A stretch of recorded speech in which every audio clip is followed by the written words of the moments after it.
Hello, everyone. I'm Vondalia. The graphic novel that I chose to analyze was called Kill My Mother.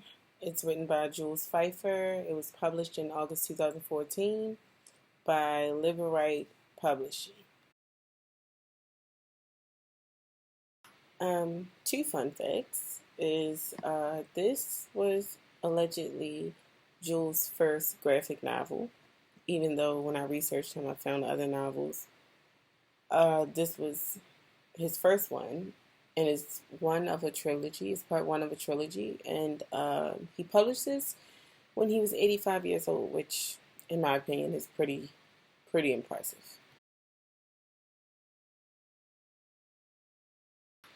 Um, I'm not computer savvy, so I'm on iMovie trying to get all of this together. Uh, my least favorite thing, as some of you may know that read over my Amazing Man reviews, is the wild captions.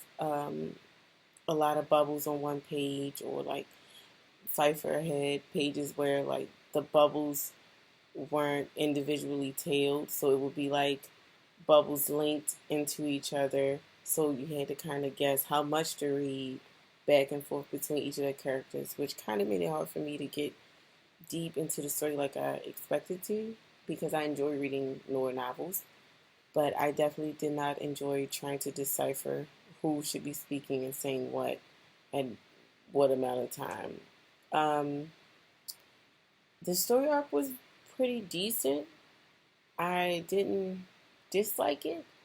I'm just saying, as I previously mentioned, with the bubbles being all over the place and there being so many bubbles on certain pages, I did not necessarily enjoy having to reread to make sure I had a clear understanding of what was going on in the story. The story follows Annie, Elsie, by default Elsie's boss, and a client of Elsie's boss. Um, the drawings were pretty bland, which kind of in noir writing most of the time they are kind of bland. It's more grayscale or black and white pictures. Um, there were a lot of interesting things going on in the story. There were a lot of mysterious women in the story. Two being one who wanted to find what looked like in the story to be maybe possibly a family member, but she insisted that it was not. And Elsie's mom also kind of fancied the other two women. So it was some pages I had to kind of go back and make sure, like, okay, this is still Elsie's mom, or this is still the woman looking for the other woman. Like, and as I got more into the story, there was so much going on. Like, different people were being killed. Elsie's mom is like fighting off thugs outside the bar. Her boss being continually drunk. Like, it was.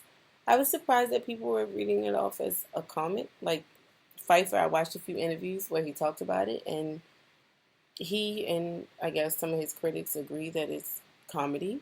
I didn't necessarily find it funny. Um, as for suggesting it for classmates, possibly because we all are kind of looking at it through a semi-trained eye, so we can kind of look for details that I believe my friends would not. And my friends don't really read comic books, so I wouldn't necessarily put them on this comic book as a starter. I would probably put them on something a little, maybe shorter. Of course, the book was 154 pages.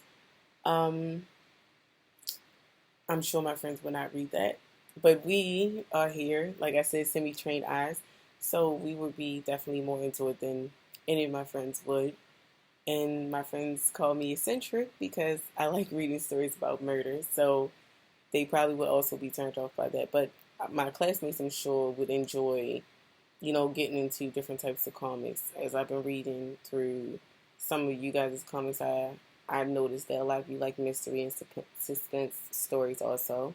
So I would definitely suggest the classmates, not so much friends. I think my friends would look at me crazy like, I know that you don't think I'm reading this.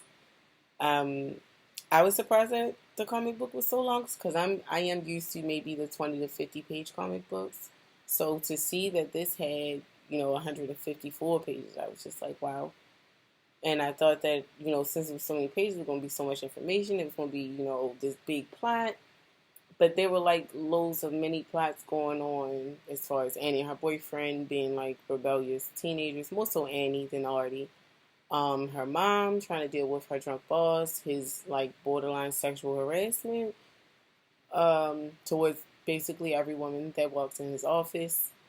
Um, his lackluster professionalism was a lot for her mom to deal with. The woman wanting to find this other woman, she didn't really give a lot of mention on why she wanted to find her. She just told him that she'd been looking for him, and since she was pretty, her boss took him on. I also found it weird that Annie had somewhat of a crush on her mom's boss. Um, as the story developed, it was like the first portion of the story, the first act of the story was more so telling us flat out like Annie is going through like this rebellious teenager phase. She's stealing, she's doing all kind of stuff that I'm sure her mom doesn't want her to do. And we got to know Elsie a little bit. She seems rather blunt, but meek at the same time. So I kind of enjoyed her character. Those of you have probably realized that I like strong, female leads. And I like that the boss wasn't really a lead character. He was kind of like a supporting character for Elsie. Uh, I liked that, that it was a Noah story, as I mentioned before. I also liked that the illustrations didn't really take away from the picture. They flowed with the story pretty good because the expressions on the characters' faces. I like how some of the characters have like really big eyes or like stretched out mouths. The long limbs and things like that. That kind of reminded me of a like 1930, 1940 feel, which is where the story takes place. Well, when the story takes place. That kind of helped with the way they were dressed. Like you would see Elsie, Annie's mother, and the mysterious woman with like the little cute little hats that the ladies in like around World War II times would wear. I am not particularly a fan of this. I am kind of regretful of my choice. I was looking at 3 other comics and I was just like, let me just choose this as number 3. And I really regret. I should have just picked one of the other ones. I probably would have been more intrigued. But I downloaded them so I could read them too. So hopefully they please me. As I mentioned, this is part 1 of the 3 parts trilogy. So maybe there's some more information that I didn't catch. Or, because I feel kind of confused reaching the end of the story. I'm not pleased with it, to be honest. I wish that he could have extracted some of the extra details, because I felt like the more I read, I'm like, well, what did Act 1 have to do with some of this stuff? Like, I think the most conducive part of the book was the mysterious woman. Because it was like, oh, she's not really looking for this person, what they think they're looking for, she's looking for her for. Like, it was just a lot. And then, like, I don't know, I feel like I'm rambling. I was also kind of intrigued by how he drew the panels for the book. They kind of slid into each other some of the times. And being as though the speech bubbles were already kind of colliding on the page and like running down from the top of the page to maybe the middle of the page, like running into panels, like some bubbles hung over panels or stretched into the next panel. So that kind of made it confusing for me. And it's like all these things that I complained about the Amazing Man, I picked a freaking story that also had this kind of structure to it. So I was kind of upset with myself about that. But overall, I would say that it was still a good example of a comic book because even with all these wild things going on, it being that the title was like "Kill Your Mother," and I was just like, oh my goodness, is she gonna kill her? Like the suspense was killing me because I'm like, I was waiting almost my whole time reading the book. The duration I was reading the book, I was just waiting like, is Annie, like is this the part where Annie and Artie just come out? Because Artie seemed kind of meek. Like, you could tell he kind of didn't want to do some of the things that Annie was persuading him to do. But it was like, I'm the supportive boyfriend. I'm going to be there for Annie. And she was kind of aggressive, kind of really aggressive. So it was fun at first to watch and then to read, rather. And getting into it, I just kind of got lost. Like how I felt lost all this month with the Amazing Man stories. So it was not conducive to my interest at all. So I'm neither here nor there with it. Apparently, a lot of people are, because the way that Pfeiffer talks about it in the interviews, how happy he is with the success of the book, and I was just like, oh, maybe there are other people who really enjoy this type of thing. I, however, am not one of those people.